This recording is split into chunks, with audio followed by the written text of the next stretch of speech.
मनुष्य जन्माला आला की भोग भोगणं अटळ असतं. जन्मात आपण काहीच पापकर्म केलं नाही तरी सुद्धा आपल्या वाट्याला दुःख का, असा प्रश्न पडणं साहजिक आहे.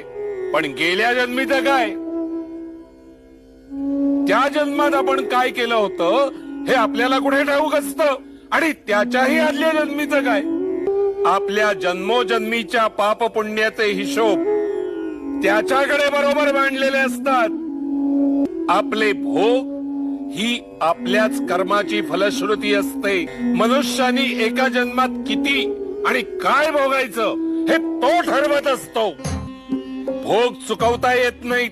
म्हणूनच मनुष्यानी आपल्या वाट्याला आलेले भोग मुकाटपणे भोगण्यातच शहाणपणा आहे.